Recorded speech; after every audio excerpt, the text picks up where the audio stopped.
Precision Neuromuscular Therapy has been teaching high-quality seminars across the country for over 20 years. Founded by Doug Nelson, PNMT uses problem-solving skills and precise treatment options to get powerful results for your clients. PNMT seminars focus on honing your assessment and palpation skills to precisely target the source of your client's pain while understanding the why behind the what. Meet us in a hands-on seminar or online in the PNMT portal and let us join you on your learning journey. Learn more at pnmt.org. Do you need help with marketing, new clients, or online reviews? Massage Book is your solution, streamlining all the challenging aspects of your massage therapy practice. This powerful software simplifies scheduling, payments, and marketing, allowing you to focus on what you do best, helping clients live better. Visit massagebook.com, create an account, and transform your practice today. Don't wait. Give it a shot today.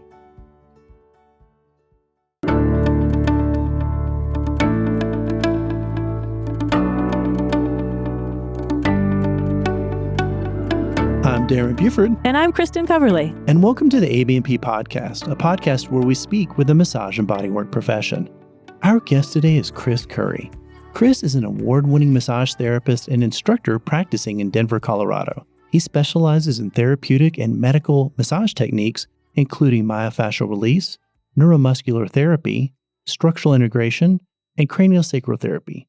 Chris believes in a holistic approach to wellness, where massage therapy is not just a treatment, but a gateway to a balanced and healthier lifestyle. This combination of different modalities creates a truly unique and powerful massage catered to the client's specific needs. Chris has worked with professional sports teams and athletes. He owns and runs his business Discover Wellness Massage, and Chris represented Team USA at the 2024 and 2025 World Championship of Massage, and he competed in the American Massage Championships in Las Vegas recently, which will be a part of our discussion today. For more information about Chris, visit discoverwellnessmassage.com. Hello, Chris, and hello, Kristin. Hey, how's it going, everybody? Hi, Chris. Thanks so much for joining us on the ABMP Podcast. We're excited to have you here. Let's start at the beginning. Let's start with your origin story. How did you find your way to massage therapy and bodywork? Well, first of all, I've always loved massage. So anyone who can massage me, I'm like, yes. I'm a massage nerd, and I originally started where I wasn't really totally happy. I was kind of in the dark ages of my life. And I took that leap of faith and got into massage therapy. And it really was the best thing I ever did. I found my passion. And I like to say now that I'm in the renaissance of my life. And so it's been really good. I've got into teaching as well. I had a moment in massage school that changed my life. There was a teacher who I missed my class, and she reached out to me. She just gave me unconditional love in that one moment. And in that moment, I knew I actually wanted to teach as well. Because I was like, if I can even give a little bit back of what she gave to me, then I've done incredible. So that was kind of where my journey really began, that moment. That's really the start of my renaissance. So I've worked with thousands of different people now. I love working with people who are in pain to help them get out of their pain if possible. Whether it's physical, emotional, spiritual, I'm here to help people with pain. And then with my teaching, I randomly found a video of some massage competition kind of stuff. And I started showing my students. And my students were really thrilled to see all this, really cool, crazy, awesome, whatever techniques. And that was that moment where I was like, oh, I want to do this as well. So it's been cool to see my evolution from not just doing regular massage, but then to teaching massage. And now I'm doing into competition. And my clients love it, my students love it, and most of all, I've really been loving it. So I feel lucky to just have gotten into massage. Chris, how long have you been practicing? About 8 years now. Nice. Awesome. So yeah, it's been a journey. And honestly, I feel like I love massage now more than I did when I started. So it's been a good 8 years. That's great. And also yay for teachers, right? Yay. So you teach at the Colorado School of Healing Arts, right? I do. What piqued your interest to make that leap? Because I know a lot of times Sometimes the best students in the class can be asked to be instructors, or they can be really passionate about a subject. What was it for you that made you make that leap into the classroom? So I had been working at another massage school before I got to Colorado School of Healing Arts, and it closed down with COVID. And I'd been TAing at that school because I knew education was something I wanted to be a part of. I've always seen a higher standard for our industry. I want people to have better education so they can give better massage. And I realized, well, if I believe that, I need to be a part of the part of the process. So after COVID, I spent some extra time really learning, diving into like what I thought I needed to do to teach. And I reached out to Colorado School of Healing Arts. It wasn't where I went to massage school, actually. And I had a meeting with Chris Smith, Chris Will, and I'm Chris Curry. So it was like, I kind of feel like I belong here with the other Chris's. You do. Absolutely. Yeah. It was one of those moments that it just kind of fell right into place. The class I get to teach is the work that I actually do day to day. I teach a deep tissue and neuromuscular class, and I'm a total anatomy nerd, total massage nerd. And once again, I love helping people in pain. So it's the class that I get to teach really is the class I should be teaching. I know everyone is dying to know more about this competition stuff. I love that you were introduced to it by showing your students in the classroom. That's exciting to me. And now let's talk about like what happens at a competition. What category do you compete in? Tell all of the listeners who might be super curious about it what you think they need to know about competition. Okay, well, first of all, whenever I mention competition, everybody's like, oh, I didn't know that was a thing. So if that's how you feel, that's totally okay. It's a fairly new thing on the scene. So I've done like the 7th and 8th World Championship of Massage. So it hasn't been around for like that long. But what is the competition? First of all, you're massaging another massage therapist most of the time. And then there's judges walking around judging you for whatever modality you're part of. So I've done wellness, I've done sports, and most recently in Vegas, I also did chair massage. So there's various categories, including Swedish, there's like Thai, there's facial, and so on. So there's various things like that. The judges judge you off of ergonomics, flow, technique, client contact, and ergonomics. So some of it is subjective, but honestly, most competitions have a subjective nature to it. And people are really trying to show what they can do with massage and grow. But for me, the big thing with competition has been meeting other professionals and seeing what they do, and also the preparation process. The preparation process of trying to figure out what I even want to do at a competition, the techniques I want to do, making sure that I have a nice coherent look.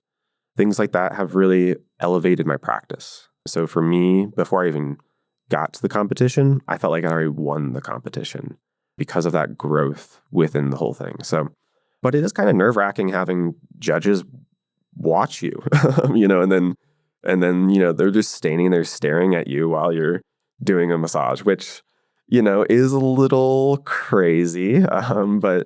And then I've seen some very interesting techniques throughout the whole thing. Not every technique have I always agreed with, but there's a lot of really cool techniques I have learned from everything. And so it's not that I always have to agree with every single thing that I'd see, but it's really cool to grow and see what other people are doing. And one of my big focuses has been actually keeping it still client focused. So that's sometimes what I do see people question is like, is this actually about the client? And for me, it has always been. So the techniques that I do in competition are actually techniques I do with my actual clients. And sometimes these techniques are things that I've not realized how cool they are until my client's like, I loved that. And I'm like, oh, okay, we're doing this again. And that helps me kind of lean into some of this growth process. And it encourages you to be creative in your sessions and not get stagnant and try new things, which is always a benefit to the client and the practitioner as well. Yeah. Mm-hmm. Yeah, that's one of my favorite parts. So Chris, you went to Denmark. So actually, tell the listeners about that. I'm sure they would want to know that it's not just a state thing which you have participated in. It's not just an American thing which you have participated in, but it's an international thing. Yeah, so I've done the state level, the national level, and I've also done the international level. My very first competition was actually going to Denmark. So I just leapt right into it right off the bat, which, it was good. Sometimes it's good to, jump into the water.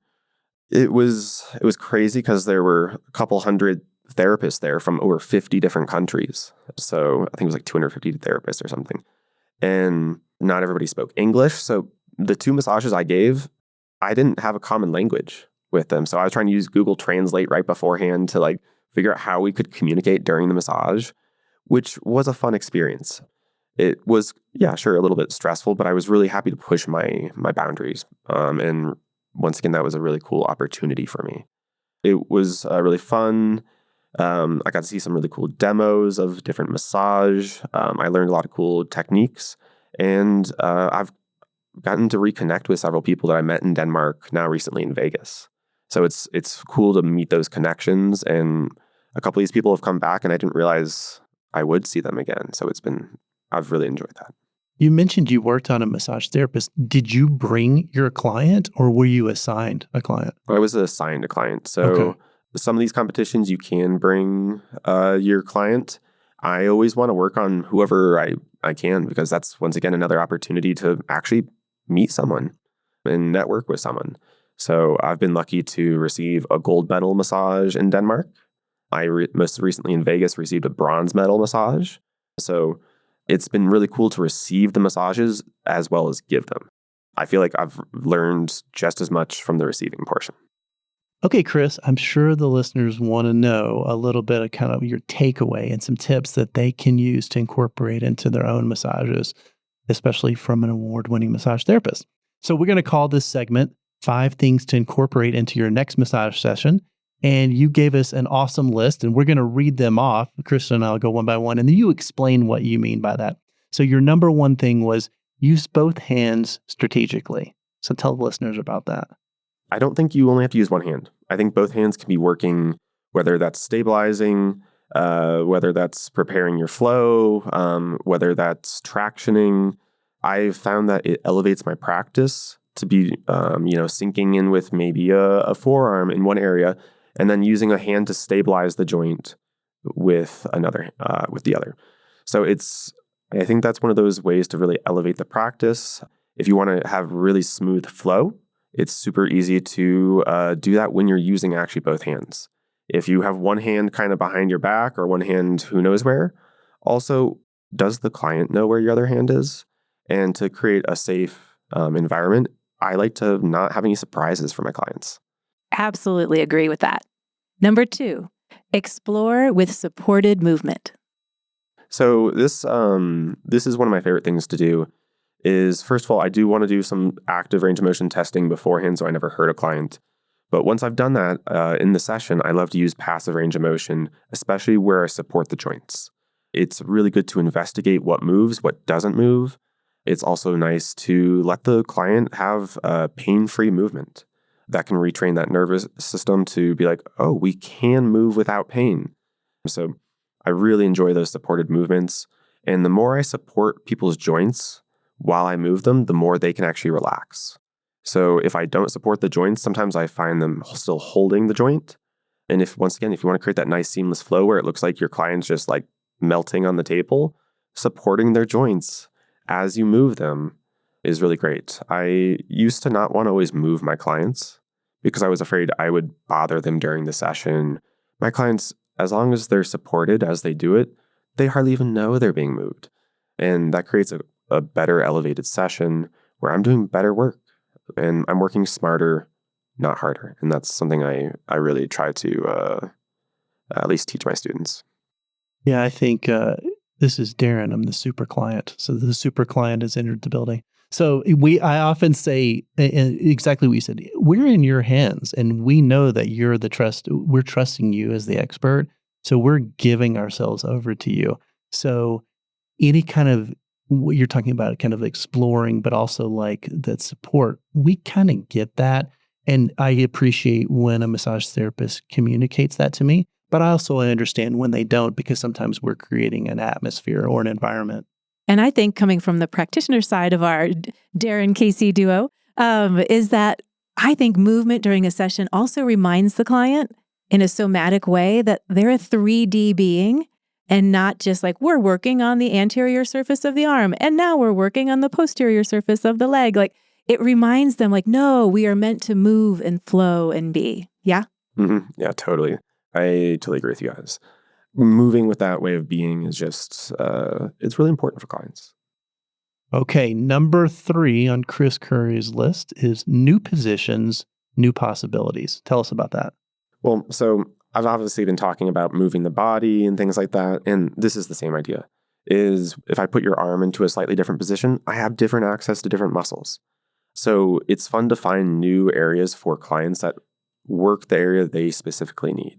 Sometimes a muscle might be a little stretched, or so if I can put it into a more shortened position where it's not as stretched, that might make it easier for me to actually sink into the muscle and not fight the client, where I can actually work with the client. And things like frog legs, where you put them into like a figure 4 kind of position, that was something that I didn't do initially in my practice a whole ton. And now that I do it all the time, my clients, once again, love it. And there's other positions that can become more advanced, things like side lying, using extra bolstering. I like to use even the fitted sheet sometimes, where I put their arm in the fitted sheet. So there's some really cool, unique things that you can do. So don't feel like you always have to keep someone supine or prone with just a bolster under their knees or ankles. Like, there's a lot of possibility for where we position clients. As long as they're safe and secure, I think then we can do a lot of stuff. I think I need to know more about this fitted sheet move. I also do it and can highly recommend. Absolutely. All you have to do is kind of, as long as the client can take their arm above their head, you can put their arm above their head and then kind of take the corner of the fitted sheet over their elbow. And that will actually support their arm so that you don't actually have to hold their arm. And then you can get into pec work, you can get into bicep, tricep, you can get into subscap. There's a lot of access into that region because you don't have to hold their arm. So once again, you can use both hands strategically in that moment. Exactly. And they know exactly, they can still move their arm as needed. They're not feeling like they're locked in or there's too much pressure. It's a beautiful, gentle support that's just right there ready for you. Take advantage of it. Number 4, professionalism is more than clean draping. Okay, first and foremost, draping is like super important. So I never want to discount that. But professionalism is more than just that. It is communication. It's also things like preparation. And those are things that I really focused on with my competition, is making sure that I communicated with my client in the competition. Because I would never want to do something that the client didn't want to receive during the competition. So some of the best feedback I got was how I was engaging with my clients. And this is something that we should do in every single massage. It doesn't matter where you're at. You should be communicating and making sure the client is getting what they need and that they feel heard. And preparation comes into that too. When I feel prepared, when I have all the things I need, it's super easy to be focused on my client and they feel like they're getting, once again, what they want, because everybody wants a therapist who's prepared. So the preparation was huge. That makes it easy to be a professional. Having clear communication, direct communication, and kind communication really does, once again, make me feel like a professional. Chris, let me just ask you, because you were mentioning, I like how you were speaking with the client even during the competition. Was there music playing? Was it quiet? What was kind of the environment? Because you were probably around a lot of massage therapists giving massage simultaneously, right? Yeah, so it is a little more of a stimulating, loud environment. But once again, that doesn't mean I have to be stimulating and loud with my client, because there's a lot of other people talking. There's judges walking around. There is music playing overhead. They do try to have it more, maybe like in Vegas, it was like a lo-fi kind of music. So something that had a bit of a beat, but still kind of relaxing. But the environment isn't really relaxing. But that's where I can come in and still make sure my client is getting the best massage they can get in that environment. And I had one final question on the competition too. Was the length of your massage the typical length, or was it shortened or different in any way? It was a 60-minute massage, and then they have about a 5-minute intake before. So yeah, it goes really quick though. Once you're in the session, all of a sudden it feels like it's done. It really does go quick, especially when judges are staring at you. Yeah, not something hopefully massage therapists have to deal with every day. No, definitely not. All right, Chris, your final point, your number 5 was stay curious, stay playful. Tell us about that. Yeah, so this is honestly, I think one of the biggest things is I want to enjoy my process. I want to enjoy what I do. And honestly, I love what I do. So this is an easy one for me to talk about. When we're engaged and we're trying new techniques or just doing what we like to do, your client will feel it. Your client knows when you're enjoying what you do. Even if I just give them a smile as they walk in rather than a frown, or maybe I make a little joke with them, or maybe I try to keep things fresh by just going a different direction with how I do one of my techniques. Maybe instead of going up the back, I go down the back. We don't have to have a stale massage. We can keep it fresh. We can enjoy the massage. Our clients can enjoy the massage. Yeah, love what you do. Like that's really what and if you don't, then find the things you do like to do and expand on those. And the other piece of the process is I love talking to my clients.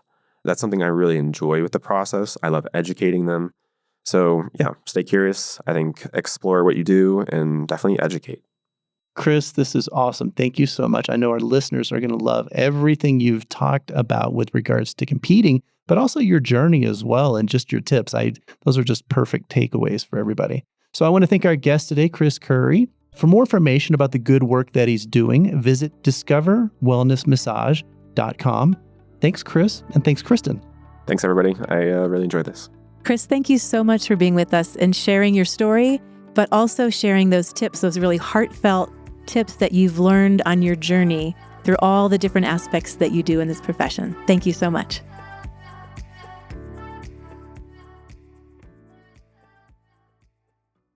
Anatomy Trains invites you to take your career to the next level with Anatomy Trains Structural Integration, ATSI.